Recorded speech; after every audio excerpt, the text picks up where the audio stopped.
So every time she comes reactive or stands up, you would do that. And then once she sits, you'll go ahead and just relax like that, okay? So, go ahead and fill me in. She is very reactive. Mm-hmm. The reason I called though was because 2 weeks ago or whatever, she goes to daycare, so she's not aggressive towards other dogs. She's not usually reactive to people. Okay. But I was taking her down in the morning. She gets picked up, but I usually take her down and let her pee before she gets in the van with Jose. And the other dog in the building, there's one other dog in my building, was like at the top of the stairs, so we had like a hell of a loop. Oh, yes, sorry. And then down, yep. There you go. About that, and then went out, and there were immediately a dog here and a dog there. Mm-hmm. So I ended up like in the street, trying to avoid other dogs. Mm-hmm. Jose was already there with the van. He gets out, he takes the leash from me, he walks across the street. I'm still out there. She's sniffing on the grass. A dog walks right by her on the sidewalk, and she doesn't even look. Okay. Doesn't even look up. So clearly, I'm the problem, or I'm the common denominator. Okay. So I decided, because I tried to work with her ongoing, but I decided that I was not doing a very good job and I needed some help. Sure. And then you had, I think I saw, had hired a trainer when you first got her. Yeah. Okay. And what did they have you do? They had me pretty much walk in circles, Okay. like, which I still do, to try and get her to be paying attention to me. And also, it was a treat motivated based, so always have treats and just keep turning in circles, trying to get her to sit instead of reacting to dogs. Okay. That's about it. Okay. It was like 2 lessons. It wasn't Okay, like, not very much. It wasn't a, Were they just like one-offs, or that wasn't like some kind of program? no, it was just one-offs. Okay. I did do a program at, down by Paws, right across the street from Paws, I think. Petco? Not at Petco, but it's right by that, right behind Well, it. you know, I'm thinking, because I live over in Lincoln Park, and there's a, oh yeah, well, Paz is right there, duh. Yeah. Chrysler's maybe? I don't know if any trainers in the area other than like Petco. I forget what it was. I think it was Paws recommended her because she's from Paws. Okay. So. Sure. Okay. It was like they said she was one. I think she was younger than that because she grew a bunch after I got her. Okay. So it was first weeks or whatever. Sure. And she mostly was not reactive in that. So I think I've trained her to be reactive somehow. Okay. And then the prong, was that something that you got yourself? Was that recommended to you? It's something I got myself. Okay. She's really, really strong. Yeah. And she is really, I think it's a separate thing, but she's got a really strong prey drive and squirrels. Sure. She has pulled me off my feet before, so that's kind of why the prong came in. Okay. Anything else? Not that I can think of, no, that's... I'm assuming you did research on us before booking? Yes. Okay. So you know we use prong and e-collar? I do. Okay. And I'll explain all that stuff and how it works. I used an e-collar that I wasn't very trained on my last dog. Okay. So. Do you remember what the model was or the brand? I don't. Okay. But I didn't have it anymore. I did look for it to see if I still had it somewhere, Sure. but I didn't. Okay. So that makes things easier. So you're familiar with e-collar and how it works. Okay. So the reason why I ask about the prong is the snap buckle prong here tends to take away a bit from the function of the prong itself. Also, it's fitted a bit loosely. It should be, of course, up here. So she would need to have a couple of prongs removed. But I think it's because the snap, oh, it's my nose. So up on your leash, up. So see right here, on the bottom of your collar, how it's overlapping her cub's collar. Yeah. You're gonna slide that above, there you go. Yeah. Like that, excellent. And then you'll relax, okay? So here, it's fitted so loosely that you have to kind of like overcompensate to apply any kind of real prong pressure there. Is there any reason why you get the snap buckle style? Because the other one would come apart and she went after a dog. Okay. And it just. And it came apart? Yeah. Sure. Was it one of the alligator clip style ones? Yeah, I think so. Where, yeah, it's like you pinch it and it clips to a ring? Yeah. Okay, I gotcha. And it came apart and she went straight for another dog, and so. Gotcha. So when it comes to the reactivity stuff, reactivity doesn't always mean the dog is being aggressive. It can mean like frustration. It can be a puppy throwing a tantrum because it wants to play with the other dog, so it's barking. Or it can be a dog that's barking in response because it's scared or it's nervous and it sees a dog approaching, so they're kind of putting out bluff. Or it can be aggression, it can be frustration. So reactivity isn't like a concrete, like it's an aggressive dog. So when you mention like, oh, she goes to daycare, she's fine, but on the leash she's reactive. Or, and you said like somebody else took her and then she passed by a dog, no reactivity, right? And this is super common. So I wouldn't worry about anything that you may have done wrong to create the reactivity. It is what it is. The prong is definitely a good choice for a dog of this size. If it's just like you don't know very much, but you need control over your dog. But we do want to have one that is fitted correctly. I would probably remove a prong on each side to make it smaller, so that it stays more up here. And because since it's looser, you have to pull up so much more to get any kind of enclosure on the neck. And the prong is meant to mimic a dog bite, right? That's why the prongs look like the way they do. So here, with the snap buckle, I'm not a very big fan of altered collars because they do tend to take away from the function of the tool itself. The alligator clip one that you had prior, typically what we do, like I had a client who couldn't remove a prong because she had arthritis and she had to do an alligator clip one, but I had her get a backup slip chain that she would carabiner just in case, like if the alligator clip did come off, she was still secured to the dog.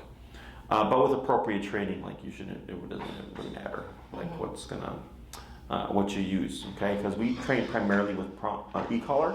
Prong collar is incorporated, okay? So prong collars are great tools when used correctly. The only issue with it is they tend to take more technical skill, okay? No, I was, this is mostly for her not to pull me off. Correct. I was anticipating and hoping to be using e-collar. Yeah, oh yeah, we'll be doing e-collar for sure. That's what's gonna resolve a lot of the issues.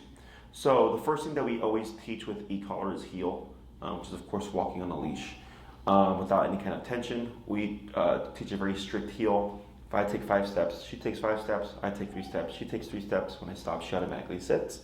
And this is with a completely slack leash, and I don't care if she's walking by dogs or skateboarders or rollerbladers at the park or Home Depot or Petco or in the neighborhood. I want that level of focus, okay? Now, it sounds like it's very complicated, or it can sound like it's gonna take a lot of work. It's very easy to teach when we have the right tools and methodology, okay? Did you happen to watch any of our videos? I did, yeah. Okay, so like... Just mostly the very first lessons on a couple of them. Those are good to watch, yes. Because lesson ones are when people come in, for the most part, blank slates, right? They don't really know much. And so you see the dog work from beginning to end and how we achieve the heel. And then lesson 2 is nice to watch because then you can see the progress that dog has made in just a class, a week later. So first thing we always teach is the heel, especially when we get stuff like reactivity. So the heel is technically what we use to resolve the reactivity, okay? So, like I said, the reactivity can come from a number of places. It can be frustration. It can be her being overstimulated. It could be part of her prey drive. Like, there's a number of variables there, right? Where it's coming from really doesn't matter. We just need her not to be reactive, right? Understanding why she's being reactive does not help us stop the reactivity. So, first thing we do is always teach the heel, and then we see what does that help address, okay? So, most people think when we deal with reactivity, we come in and then we make the dog be a bad dog, and then we correct them with the e-collar, okay? Now that's an approach, but it's not the approach that we use. We always want to teach heel first. What does that resolve? And then we directly target any kind of residual reactivity there might be, okay? So reactivity tends to be a spectrum. So if there's reactivity towards humans, that's almost always the fastest thing that goes, the first thing that goes away. Okay. Then it's reactivity towards calm dogs that goes away. Reactivity towards excited puppy type energy is like in the middle. Other reactive dogs or sudden run-ins with dogs tend to be end of spectrum, okay? Because if a dog is being reactive to her, she might feel threatened. No, for sure. She's gonna feel more empowered to defend herself, right? Yeah, because if they're close, she's always reactive. But there are some dogs that she can see and not react, and then there are some dogs that no matter how far away they are, she's reactive. Correct, right. And then there's like when you turn a corner and you might run into a dog. We've had that. Yes, so that's kind of end of spectrum, because if the dog's being reactive back, typically the other owner wants to remove their dog. So if she's reacting and they pull their dog away, she thinks reactivity got them to go away. So that kind of reinforces. Okay. Plus you can't plan for it, right? Like everything can be fine, and then the dog blows up right here. Right. And then when it comes to like turning a corner and there's a dog, again, we can't plan for it, is it takes longer. We can address it. It's not a problem. It's just going to take longer than everything else, okay? Typically, with most reactivity, within the first to second class, we resolve a big chunk of it. And then it's just trying to figure out what is she going to need to resolve that last little bit, okay? So the e-collar that we use has 127 levels. If she lays down, it's okay. Oh, okay. Just so she's in a more relaxed state, Ariel. The e-collar that we use has 127 levels. Do you remember how many yours may have had? Not that many. Not that many, okay. I want to say like 20. 20? Okay. So let's say yours has 20, right? Ours has 127. It doesn't mean it's 107 levels higher. No, It's divisions, correct. So the output's technically the same.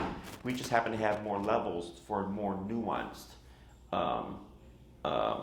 Like with the lower increment collars, like 7 can be too much and your dog is yelping, but then 6 they're not listening, right? With ours, 40, 60, 50, 49, 51, we can really fine tune it, okay? The other important thing when dealing with reactivity is that we have the appropriate output. There are different models for the brand that I use. I use Dogtra. So there's models for 50 pounds and under, 35 pounds and under, 70 pounds and under, and 70 pounds and over, okay? She's 70, 80 pounds? She's, 74, 75. Okay, there. so she'd definitely be in the 70 pound and over collar, okay? So the difference is you get more from less.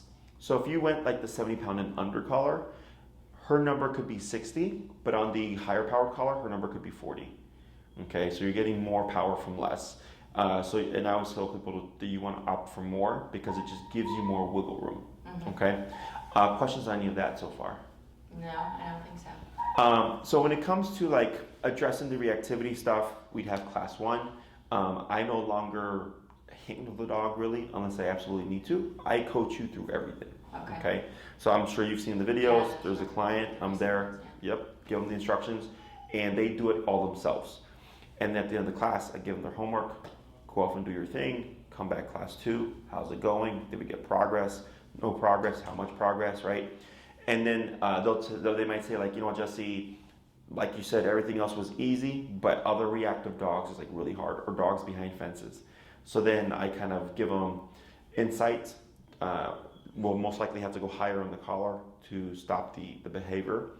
So I'll tell them how to address it. We'll work on the second half of heel, and then they go off and then do their homework again. Okay. And then after that, typically, when I have cases where the reactivity is a struggle, so to speak, it's a more intense case.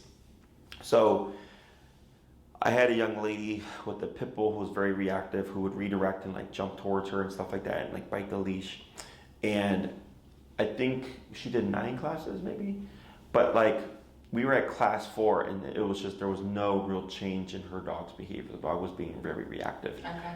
So I have to go through a process for the owner to help the owner feel more, comfortable. So I can come in and know this dog needs max power, but the client won't understand why. So we start low and we work our way up, okay? So we don't start at 127, right? We start low, we find a number that works, and we see what does this fix. So for her, because she kept struggling, and I think she had hit like the 60s and 70s range, and the dog was just blowing right past it and like, being reactive, is that on the 5th class I just told her, go to max out the collar. We're gonna do this, did a few exercises, dog did much better. I didn't see her for 2 to 3 weeks because she was traveling. but I told her, apply this new methodology, right? And then when I saw her the next class, we met her at a park, and I asked her, like, how was reactivity? She's like, way better now. She's like, ever since we went to max power, it's one tap and she just stops, and now it's getting to a point where I don't even have to tap her all the time. Like, she's starting to just suppress herself naturally. But for the owner, they don't understand that if I just go there, because they're thinking, like, why wouldn't I use anything lower, right? So by going lower and working our way up, by that point where it's like, okay, like, we've already had 4 weeks of this and it's not getting better, they understand why we're doing max power if needed. Does that make sense? Yes. So we always start low, work our way up, and I help you find the number that's going to be impactful from the get-go. So in my theory of training, I come in operating at her level, okay? Most trainers talk about what's called low-level e-collar. Low-level e-collar would be like you're operating at 10 to 15, okay? And she could do great, like an environment like this where it's quiet and all that stuff. But then you'll find when you see other dogs, like, you have nothing, right? And you're constantly low to high, low to high, low to high. It's not very realistic. And what I want is you get to a point where you can just walk past dogs and not worry, okay? So in my theory, because dogs don't warm each other up to things. So, like, let's say she was at the dog daycare and she did something to another dog and they didn't like it. Like, let's say she tried to mount them, for example. Right. What do you think they would do to stop her? Kind of bite at him or... Correct, right? They would nip at her or bite her. Yeah. So there's no, like, conversation when she comes in going like, hey, I don't like to be mounted. Yeah. Please don't mount me, right? It's, if she does it, the dog just goes and nips and bites. And it could be the first time they ever met. Yeah. And the dog will nip and bite the other dog to correct it, right? Correct that. Yeah, so Keeps growling. correct, and just pull up, and then once she relaxes, you just relax your leash. So they don't ease each other into things. Right. They don't even ease their puppies into things. They nip and bite them as needed. So here, when I do my e-collar, I do the same thing. I find a number that works for her, that's concerning.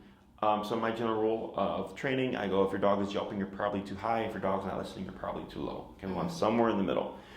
So if I find, like, let's say she listens to 15, but when I use maybe 45, I see this kind of urgency from her.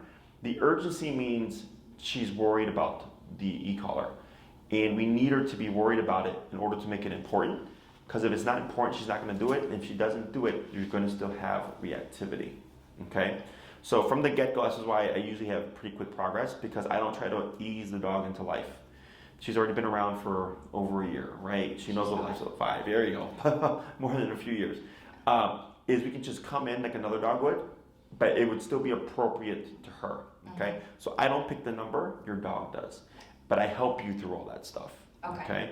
So the first lesson, I help you find what I call her working number. What's called the working number, and that's the number that's going to make your obedience applicable from the get-go. Okay, so once you learn the concepts, you should be able to technically just walk to different, walk home, walk around the neighborhood, go to the park and walk around, and have functional obedience. So the dog can learn the skill, but then is it important enough to do it is the next thing. And that's why that working number is so important.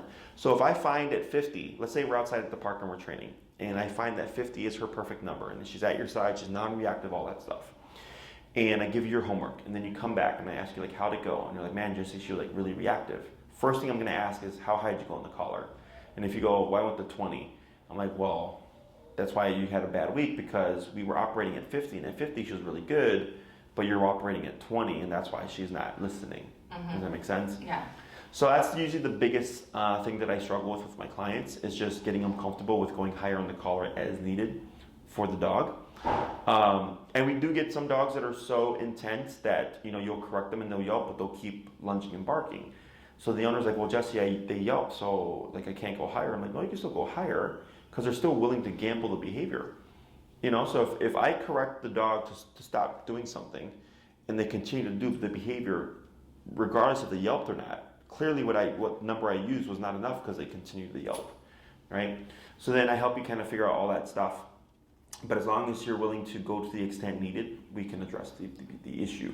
Okay. Okay. But again, it's a process. If I see you struggling with something and it's just going longer than it should, then that's what kind of tells me like, okay, we need to go higher on the collar. Okay. In terms of like length of time and everything, it really just comes down to how well trained you want your dog to be. So I have 3, 6, 9, and 12-week programs. If your concern is just, I want to be able to walk my dog and her not be reactive, then you can do as little as 3. Okay. So there's the first class, which is on heel. Go do your homework. Come back on class 2. How are we doing? You give me your feedback. I make some adjustments. I teach you the second half of heel. In that third class, I might push out a couple of weeks. Okay. Because if your intention is to address the reactivity, I want to make sure we have time to address the reactivity. Okay. So I might say, okay, we had our second class. Here's a bunch of feedback. Email me. And this way we can tweak things. And then we have your third class. And then your third class, you're like, hey, Jesse, reactivity, like 90% done, 95% done. I go, okay, what's the last little bit? We work on that, and then maybe we work on something new for that last class, okay?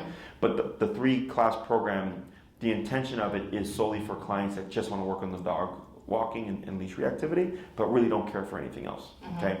If you did 6 classes, we would, of course, address the reactivity. We'd teach the heel stuff, same concept, but then we'd have time to cover like recall.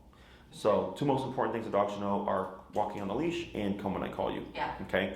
So with 6 classes, it'd be 2 on the heel. Class 3, review how's behavior going. If you're feeling, hey, I got a good handle on the reactivity, I go, great. Let's jump into recall now. We start doing recall. Classes 4, 5, and 6, we can either recall can be a 2-class exercise depending on the dog. But we can go cover like stationary work. So if like you want to go to a restaurant and bring her with you and she just kind of lays there, we can cover that within that time frame. It just comes down to how much do you reinforce and practice your training. Okay, so if you start the training and you just take off running with it, we'll get very far in a short period of time, pending that it's not a crazy case, which I don't think this is, because you're able to de-escalate her for the most part with just what you have here. Okay. So if you did 6, 2 on heel, 1 or 2 on recall, potentially 1 reviewing reactivity in case it's a little bit tougher than we think than I had suspected. And then like class 6 can be a variable, or it can be a review, or it can be, hey, what else can we cover in a class? Okay. If you did 9 or 12, that's more so to take her control to a higher level. So all commands can be taught to an off-leash level: sit, stay, down, come, place, heel. 2 commands that matter the most: heel and recall. Everything else is if the owner is going to use it. Okay, so I don't really teach things that people aren't going to use. Okay, so if your primary concern is I want to walk my dog, stop the reactivity, and I just want her to come to me when I take her to the park, then you're great with 6. Okay. If it's so think of it as the 3 week is I want to just walk my dog. 6 week is walk my dog, go to the park and so that's recall. 9 week is walk my dog, go to the park, go to restaurants. And then 12 week is all that stuff, and I go hiking with my dog. She goes everywhere with me. She goes on picnics with me. She goes to friends' houses. Like, I do everything with my dog. So 12 classes is complete off-leash control. 9 is like in the middle of off-leash control. Okay. When it comes to the obedience, the only command that needs to be off-leash reliable is the recall. Everything else is if the owner needs it or is going to use it. Okay. Questions on any of that? I assume I don't have to decide at the beginning what level. It's my dogs in my office. Because I definitely would want more than just recall. I would like recall. I would like a pretty strong recall. I would love to go to restaurants. I wouldn't have thought that would be possible with how reactive she is. But if you're saying that you can get a reactive so my ceiling is always up here. Yeah. Right? Because I know what e-collar can achieve. E-collar done correctly. Okay? Do we get dogs that don't get to that degree? Of course, but they're like very intense dogs. Yeah. Okay. Is this like once you go to e-collar, you're going to have her on e-collar for the rest of her life? Yes and no. So easiest way to explain that would be, do you drive? I do, yes. Do you go on the expressway ever? Yes, I do. Do you go the speed limit? Yes. I seem like a questionable yes. I do go to I also do go over the speed limit, but Okay. I do drive. Most people, I think we can agree, go over the speed limit, right? Yeah, I go over the speed limit. It's like the most common thing that people play boundaries with, right? Yeah. But then you see a squad car, what happens? I go in the speed limit. Yeah, everybody slows down. That's called opportunistic behavior. All animals do it, okay, including humans. So opportunistic behavior is simply like taking advantage of a situation, right? So think of the e-collar as a cop on a collar. If you've done your work with it, when it's present, she's going to behave differently, right? Okay. She's going to mind what you say. But if you go out without that e-collar and or / cop, right, she's going to press the boundaries. You're most likely going to see things like reactivity and stuff. Yeah, okay. So it's a myth, the whole like dog should learn to be a good dog, like that kind of a statement or quote. That's not a thing. Dogs are reactive animals, whereas humans are both proactive and reactive. Like you could one day decide, like, you know what, I need to find myself a trainer to deal with this problem. Go on Google, search dog trainer in Chicago, click on it. Like that's all proactive decision making, right? And you can book a consultation, walk out of here and go yes, no, find another trainer, right? Those are all proactive decisions. Right. She doesn't do that. She doesn't think, you know what, mom's put so much time and money and love and dealt with my BS for 5 years. I want to be a good dog now. Yeah. You know? So, all it is when you're going to have her, when you're going to go on a walk with her or have her off leash or anything, she'd have her collar on. If she's a great dog in the house, you don't need it. If she's a great dog when you go over and take her to a friend's house, you don't need it. Okay. You know, but if you're going to, because the other thing with outside is you can't account for life. Yeah. Off leash dogs that may come charging at you. Yeah. You know, turning around the corner and then getting cut off by a dog, you know, stuff like that. That happened yesterday. Yeah. So it's the most common question that I get. If you've done your training and reinforced it correctly, you should not be always pressing the button. But okay. she has the collar on. Correct. So when I get a client that tells me like they're like always using the button, it's because I know they're going too low. Okay, Yeah. that's why that working number is so important, because she wants to avoid that number. She doesn't, like for humans, we go the speed limit because we don't want to get a ticket. We don't run red lights because we don't want to get a red light ticket, right? We avoid things to avoid the consequence. It's the same thing for the dog. But for her, consequence is physical. It's not time-based, like going to jail or prison or timeout. Right. It's not financial-based. She does not care about money, right? Yeah. She's all about physicality, which is why the e-collar is so effective, and your prong collar. Your prong collar is another form of physicality, but this one's based on you having the leash.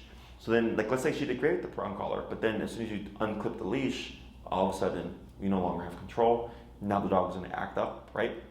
Whereas with the e-collar on or off leash, I always have a means of contact with my dog. Yeah. Okay. Okay. Other questions? Well, this is maybe a weird one, but so I don't have a yard, so you said you're very strict about the heel, but obviously you have to have just non-heel time that she can sniff around in. Oh yeah, so we give the dogs, so think of obedience as clocking your dog into work, and then you give her permission to go on break. Okay. So like for instance, I took my dogs on a long Toro walk this morning. We walked from Racine and Webster all the way to the lakefront. So Lincoln and all that, like went down to the fields. So from my place to the lakefront, they were in a strict heel. As soon as I got to Lincoln Park and it was nice and open, took the leashes off, break. Then they're running around chasing squirrels and doing the doggy thing. And then when we were done, get over here, leash, heel, walk back home. Okay. So, and you can divide it up however you like. So she could have a break when you're on a walk with her, sniffing grass on the sidewalk, or if you have a park nearby you want to walk to and like let her have time there, you can. It's just now it's when you say so. Okay. Okay. Other questions?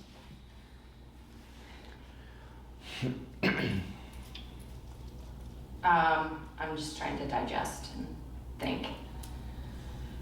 So when does the prong come in versus the e-collar? Oh, sure. So for the first couple of classes, I'll probably have you work the prong with the e-collar. So most of the control for me is always put to the e-collar. The prong I only incorporate when I have a very large dog that I'm working with a client. So I have a young lady that just started. She has a Newfoundland, 100 and something plus pound dog who's super reactive, both to humans and dogs. Okay. So everything makes the dog react. So he came in both on a prong and e-collar, because the prong gives you physical leverage, and the e-collar gives you the ability to control your dog without relying on physical strength. Yeah. Okay. Let's say a couple of weeks in, you're like, man, like reactivity, like I feel really good. I don't even think I need the prong anymore. That's a personal preference. You could then remove the prong and just clip to your flat collar and use your e-collar. Okay. When I had a client who was like 90, maybe 100 pounds, and she had a 150-pound Great Dane. She needed to use prong and e-collar.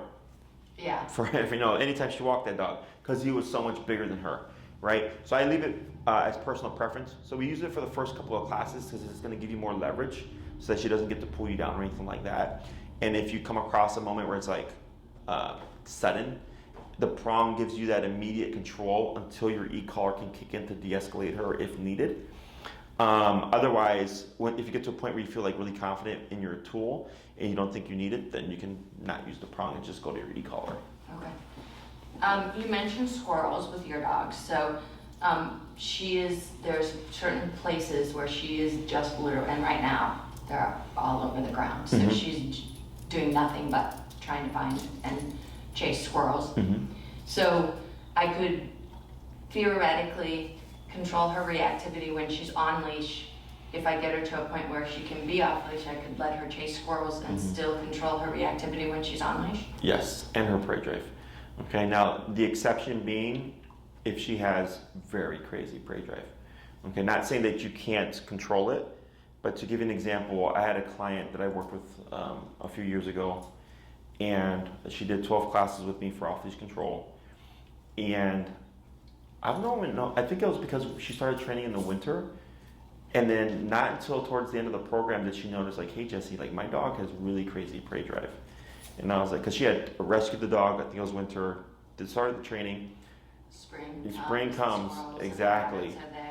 So then, and she lives right off the lakefront, by like that golf course by Diversity and Inner Lakeshore. So I was like, all right, let's go for a walk. Let's see this prey drive. And the dog was very intense. Now, she did have her dog on a 70-pound and under collar, because we didn't think there was, we didn't have this, we weren't aware of this prey drive. So, but anytime she had to recall her dog, it was 127. Okay, that's the only way she would get through the prey drive. Now, had she the 70-pound and over collar, potentially could be at a lower number. But so she could control her dog. She just had to always use 127 when it came to squirrels. Okay, because it was that intense. But yeah, so like when I don't know where she is on the level, but she's got a pretty strong prey drive. Yeah, and I'm all for dogs with prey drive. Like they're they're dogs. Yeah. Natural environment. Exactly. I just want to have control. And when I get dogs with prey drive, it makes it technically easier for the owner because now you have a distraction and reward, right? Go chase the squirrels. As she's chasing the squirrels, now get back over here. And then, okay, now you can go back again. All right? So having a dog with prey drive, in my book, makes life a lot easier to teach recall. But yeah, that would give you something, we can harness that. It would be a big reward for her, yes. She loves nothing more than chasing squirrels. For you. Okay. I mean, so, as I said, I've used a Prong on my own, and I used an e-collar with probably not enough training on it on my other dog, so I just don't feel like reward programs, like food reward programs, are getting through to her. Yeah, so the issue with food-based... And she is really food, she's a lab, so she has to eat, but... Yeah, the issue with food-based only training is that food or affection or toys are reinforcers. They're great for stuff you want to see again, but they're not good for stopping stuff. That's where aversives come into play, right? So growing up, like my mom didn't give me brownies for like not breaking windows, right? If I broke a window, I would have gotten a consequence to deter me from doing that, right? It's the same thing for dogs. So I'm not against food or anything, but we use food here for puppies until 6 months. After 6 months, any dog or puppy that comes out of here is on an e-collar because at the age of 6 months, dogs begin to treat their puppies as adults. And so I do the same thing, and they're capable of learning to an adult level. They learn a little bit slower, but they're already capable of being off leash. So we had a Doberman that we trained. She came in at 4 months, and she did a 4-week e-collar program with us. So by the time her owner picked her up when she was 5 months, she was already off-leash trained. Okay. Okay, so she was trained to an adult level. And you could find her video, the dog's name's Azula. Okay. Azula. She's a brown Dobie. And I think we did a special video with her where you can see like all the stuff that she does. You know, all the basic family pet stuff, but she was like a super smart puppy. She did really well. Yeah, so the food stuff, we don't really need it. If an owner wants to incorporate it, I don't have a problem with it. But in the beginning, it's typically too much. You got your prong, you got your leash, you got your e-collar, you got your food, you got your dog, and trying to do all those things, right? All we need is your dog, a leash, and your e-collar, and then we can train them. Okay. And where do you start at a park, or do you start here? Or? So it depends. Right now, because the weather is still relatively nice, except for today, we train out of Oz Park a lot of the time. Are you familiar with Oz Park? I am, vaguely. Yes. So Oz Park is in Lincoln Park. Yeah. It's on Webster and Lincoln, or Larrabee. Busiest park in Chicago. Okay. You got off. So you specifically train there because it's busy. Correct. Now it is slowing down a bit because of fall, but it's nice because we're outside and there's distractions. So for the owners, it's nice for them because they get to train their dog in a realistic environment, but then also see the results and the effectiveness. Once the winter comes, pending the dog, like if it's a husky, sure, we can train outside. Otherwise, I have my facility here. This is I have a 13,000 square foot space. My training floor is about 5,000 to 6,000 square feet. So even if it's like inclement weather like today, I can still train dogs. Let's say it's regarding reactivity stuff. The big concern for people is, well, if I train at your facility, is it going to transfer to the real world? And the answer is yes, because it comes down to the working number. So I actually just had a case, Reactivity. They had their first class last weekend. I just saw them yesterday, no reactivity. Okay, and they trained here for the first class. And the second class we trained at the park. And I asked them how to go this week. They're like, no reactivity since we saw you. They had like one instance. That was it. And the owner was able to use the button on the collar and then right away stop the behavior and return the dog. So, because it comes down to the working number. So if here the dog's number is 30, right? Well, logic tells you, well, if 30 is inside Jesse's facility, then my number is going to be higher than 30 outside, right? So I give you a very step-by-step methodical approach to finding that working number. So that this way, even though if we have to have trained here due to weather or something, when you go to work at home, you're still going to get functional control. Okay. Other questions? I don't think so. I can't think of any. There was one that I was thinking of. You had mentioned something about of like starting with a number and then potentially doing more, right? Yes. So I don't care what you pick, 3, 6, 9, or 12. So like let's say you did 6, but then you decided, hey, this is great, I want more, and you did another 6. You would pay the price of 6. Okay. So it'd be 2,000. Okay. If you, because it's 1,000 for 6, so that would be 2. If you did 6 and then another 6, if you did 12 up front, it's like 17.25 or something. Okay. So we do a cheaper per class rate because you're already coming in saying I'm dedicated to 12 or 9 or whatever it is. Okay. The reason why we do that is it helps make my counter operate a bit more smoothly. So what we do is we give what's called priority. So like let's say Friday at 5 o'clock worked for you and I was available. That would be your time. You did 6 classes. 5 on Friday for 6 weeks plus 1 would be your time. Okay. No one's going to take it from you. Okay. In case you have to cancel, we always give that plus 1. And then after that, because Maria's planning ahead, she's like, okay, I know this time's going to be done by this point. I can book this person. Got it. Right? Yeah, that makes sense. So if you did 6 and then came back for another 6, you may not keep your time because it may be taken already. If you happen to cancel or reschedule a couple of classes, so you hit the 7th week, but you still have like 2 classes left over, you don't lose the classes, you would just lose your priority. Exactly. So then Maria would contact you and say like, hey, you have 2 classes, we have to assign someone else, what's your availability like? Got it. Okay, and then you would say these days, and then she'd reschedule you, and then you wrap up your program. Okay. Yeah, that makes sense. Let me think here. When it comes to signing up, please do allow Maria a 5 to 7 day business turnaround, because since you've submitted your form, other forms have come in that are being booked. We have previous consults that are actually booking their start dates for their training, and there's my current list of about 30 clients already. So she's managing all these people. So it's Right. kind of like you go back into the queue. And then once you come back in, she gets you scheduled, you figure out the time and everything and the start date, and then you're good to go. If you'd like to kind of expedite things a little bit, what I recommend people to do is if you'd like to do 6 or 9, is you can turn around and email Maria and say, hi Maria, I'd like to sign up. Please put me down for 6. Here's my availability. Okay. So what happens is when she comes back to you, she already has that information. As opposed to emailing you, waiting for the response, then getting it, and then looking. She already has that ready. Sure. And then she'd get you all situated. So, you said that typically on the 3, you'll do 1 week, 2 week, and then maybe wait a couple weeks and then do the 3rd. Correct. What about 6? Is 6 like straight in a row, or Depends. just depends? Yeah, like I'm pretty, like I really don't care as long as we know so that Maria can adjust my calendar, right? So like let's say you do the 2 classes on heel, reactivity is doing great, we do the recall stuff, right?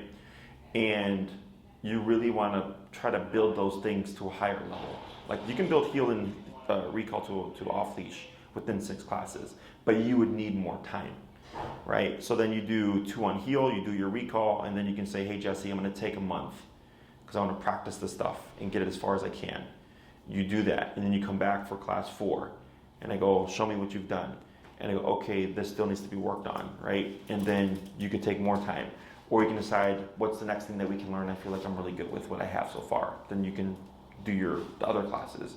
I don't care, as long as we know a bit ahead of time, so that we're not, it's not the day of, and then like I'm just sitting there with a dead hour. So, you said you can get all the way to off-leash recall on 6. If I do 9 right away, you would maybe not necessarily take a month to work on it? So if you did 9, we would teach everything. Sit, stay down, come, place, heel. Okay, so with 6 we do for sure heel, recall, and reactivity, and then see what we can get done with whatever's left over. It just depends on the reactivity. If reactivity is a quick turnaround, then we're good. Because in theory, reactivity could take more than 3. Correct. Depending, like you said, that $1. Yeah, most of our cases, I want to say 80 to 90%, we get it done 2nd, 3rd class. Okay. It just comes down to the owner, like how comfortable are they with like going higher on the collar. It's always the hardest thing to overcome. Every now and then, I get a client who's like really good, but the dog is more intense. Okay. I don't think that here, because you're able to de-escalate her with even just this right now. She's heard a couple things, she's grumbled a bit, and every time you're able to redirect her and settle her back down. So I don't think this is going to be one of those cases that's going to take a lot. Okay. Yeah, so if you did 9, we teach all the commands, and then I help you build them as far as we can. The 12 just allows us even more time. Because if you do week by week, you're not going to have enough time in between each class to like go to the park, practice all your obedience, have encounters with off-leash dogs, have freak moments happen where like someone blows up a firework and the dog's running away. Like that's where the time comes into play. You need time to make mistakes. She needs to make mistakes and get a feel for what needs to be worked on. So that's why towards the end of a program, if I have a client that wants to build something towards off-leash, I'll tell them to space out the last of the classes. Okay. So, wouldn't have even thought of asking this because I would have assumed that the answer would be absolutely not. My brother has 2 Chihuahuas that are extremely reactive in the sense that they bark at everything, including me still. So she and they are kept separate because there's no way at this point. There's no way. Is that even possible to get to a point where she won't? I mean, if they're not going to stop barking. Yes and no. I mean, because that technically would be unfair, right? Because it's like, okay, you have to behave yourself while these 2 are poking and prodding at you, right? They would need to be addressed as well. What about cats? Like prey drive towards cats? Yes and no. Okay. Again, like I have a client who has a dog who has prey drive, and we got her cat to coexist, or her dog to coexist with the cat. But she was really good with following through with all the instructions and stuff. But the dog's prey drive was like a playful prey drive, but it was still prey driven. Okay. The way we go about that was we would definitely need muzzle. Is this like a personal cat or is this like a friend's cat? Again, has 2 cats and 2 chihuahuas. Oh, okay. So there's 2 answers there. One answer is you have such good control over your dog, she's not gonna leave. If I tell her to lay down, she's not gonna break the down for 3 hours. Okay, while all this is happening, because she's under so much control. Yeah. Or there's getting her to coexist with the cats and the dogs, which is different. Because now she's not under any command, she can make decisions, okay? So those are both options. Okay. What makes them difficult would be for the Chihuahuas, if they're being reactive and nothing's being done about them, it can put her under stress potentially. Yeah. With the cats, if the cats are the type that will like defend themselves, typically what I'll tell the owner to do is like muzzle up their dog and let them get swatted. Yep. Because now the correction is related to the animal, the cat. So if she really respects that correction, she's like, okay, well, I know I can't bother you because you yourself will correct me. Mm-hmm. Okay, and that's the best kind of dynamic you want, as opposed to the external dynamic. Yeah. Because remember, she'll be great when that collar's on, but as soon as somebody removes it or something happens, all of a sudden it's like, hey, those cats are up for grabs now. Okay.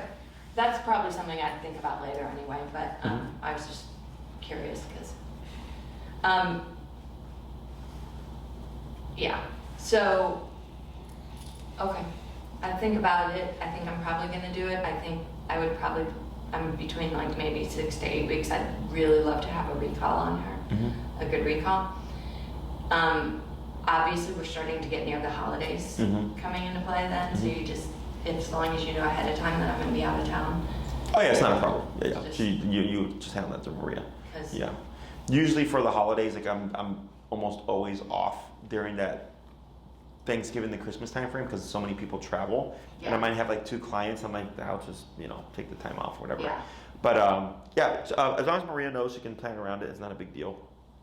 The biggest thing would just be winter is approaching and like training happens regardless, right? So she's not going to alter her behavior because it's winter versus summer. Like if she's reactive, she's still going to be reactive. Yeah, and she's a lay in the snow type of dog. Sure. She's not a... Okay. Anything else? Not that I can think of, no. So only thing that would be just email Maria, and then when you're And next then one. So you're saying I can work with this and just take off prongs? Yeah, I'd probably take off, at least in the meantime, a prong potentially. How many prongs are on one side and the other? Well, because it's got this, like you said, it's got this leather thing. There's Yeah. really only 2 on both sides. Oh well, yeah, never mind then. Because then all you're gonna have is blunt surface, and that's not gonna help you at all. Okay. So what I would just do is when you walk her, make sure it's up that high, and if you keep your hand closer to like where the clip is on your leash, because you have it so short, it'll allow you to keep it higher, so it's not constantly sliding down. Because once it hits the base of her neck, and she can like put her chest into it, there's really not a whole lot of leverage there. Okay. Okay. But in terms of for the class, would this be? Yeah, if you're doing remote collar, this is fine. Okay. Because it's going to help compensate for a lot of stuff. Okay. And then if I sign up, do I need to order the e-collar? Or how does that go? Yeah, so Maria will provide you with the collar that I recommend. Okay. It's the Dr. Black edition. You can get it on Amazon or the internet, or you can get it through us. I don't care where you get it from. I just care that you get the correct model. If you do get it through Amazon or anything like that, please double check, because she's going to need the black edition, is that your box says black edition. Okay. Because we've had clients be sent the wrong, they purchased black edition, but they got sent through Amazon the wrong collar. Okay. So then they show up and we're like, that's the wrong one. They're like, well, this is what Amazon said. So that, but then also, read your manual, test out your collar. You don't need to put it on her or yourself or anything like that, but test out the remote to make sure that the numbers move correctly.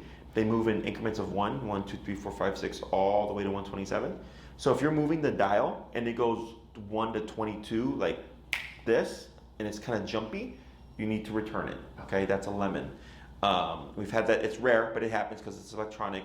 Where every now and then there'll be a dud caller. Okay, so if you get it from the internet, we always just suggest that you do double check and test it out to make sure everything's working fine, so that you don't show up and it's like, hey, I noticed about my collar, and then we have a wasted week. Okay. Okay. Anything else? No, I don't think so. So Maria will get in contact with you. Feel free to reach out with the information. Like I said, whatever program you want to go with, and then whatever your availability would be. Okay.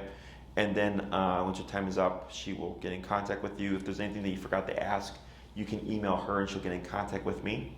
And do you work 7 days, or what are your days like? I work my evenings and weekends are the busiest typically because most people are 9 to 5.